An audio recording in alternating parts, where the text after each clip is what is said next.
I'm running for president. I need you to vote for me.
We have been told by those who oppose this message that we should not have an abrupt withdrawal from the region.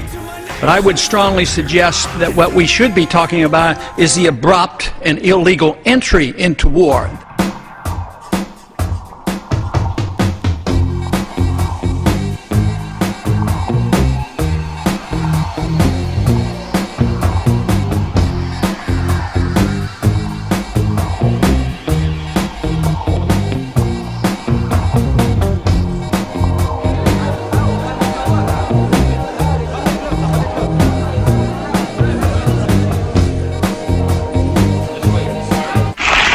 You are probably the favorite Republican of everybody that I know, man. You talk sensibly, you're very reasonable, you're very pragmatic in your approach. We took an oath of office to obey the Constitution, not defer to the United Nations, and that we already have assumed that responsibility. And I would also suggest, if we do nothing, if we do not pass this resolution, it is the sin of omission that we commit. Since World War II, we've embarked in the wrong direction. We've been fighting all these wars and no declaration, so the war power issue is a key issue, and hopefully we can get to the bottom of it and not expand this power.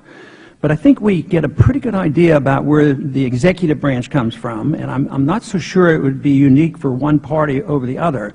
But the current Office of the Legal Counsel to our President has said that, it was necessary, it was okay to go to war to defend the credibility of the United Nations Security Council. I think that is an outrage. We're supposed to be defending the Constitution. It is my opinion that we should not. It would be foolish, it would have a downside, and we should think very, very carefully before we go expanding the wars that we're already involved in. We're in two major wars with Iraq and Afghanistan, and that involves Pakistan and Yemen already.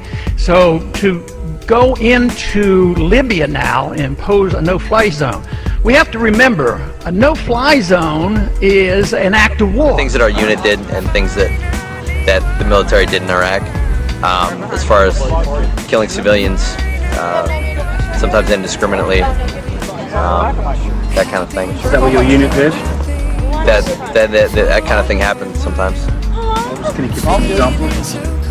Well, for example, when IEDs would go off and prove the explosive devices by the side of the road, the instructions were,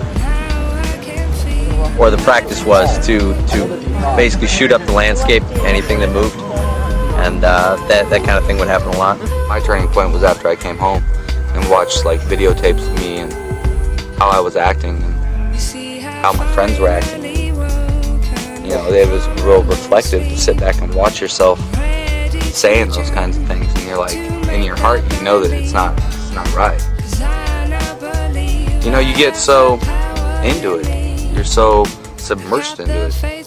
That's your job, it's what you're here for, you know, so you just do your thing. But your job wasn't to go and be like, your job was to bring democracy, wasn't it? I mean, that is the job.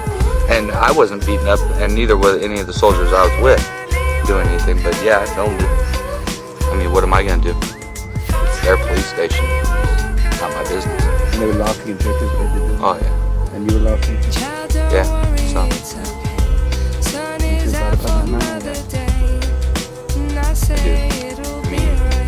we acted inhumane, and a lot of soldiers down there are very inhumane. From the outset, was there much consideration about the Iraqi people in your mind?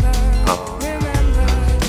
I mean, that came later on, definitely, but no, I wasn't concerned about them at all.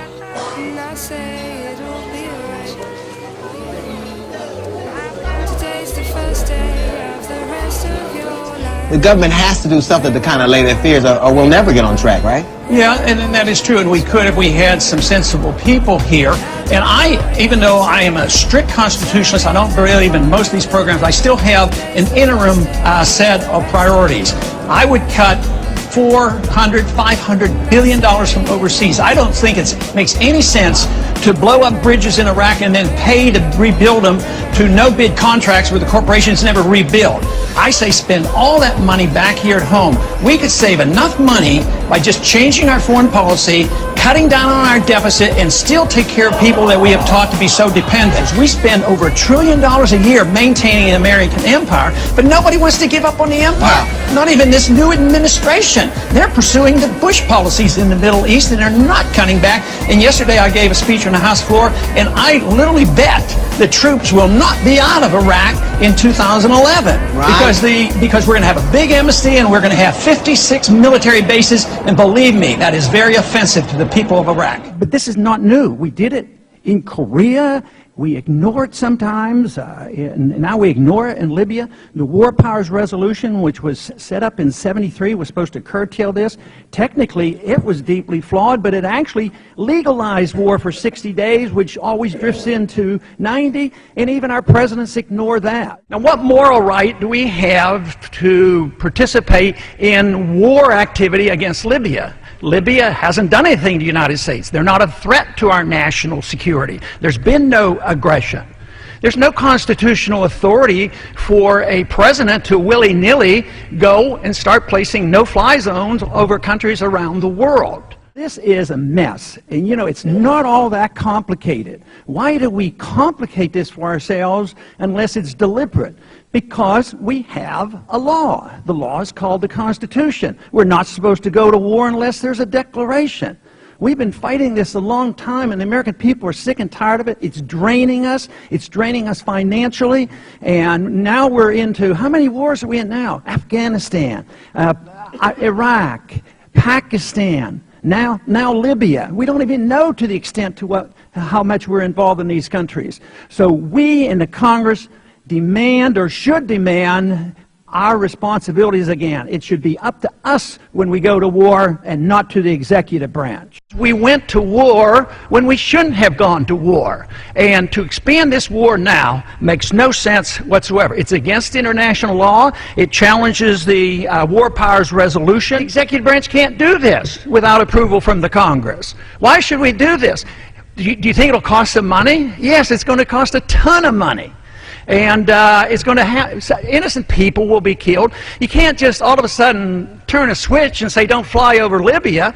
You have to bomb a lot of anti-aircraft sites and a lot of military establishment. So the war is on. And from my viewpoint, this is the kind of thing that's been going on too long.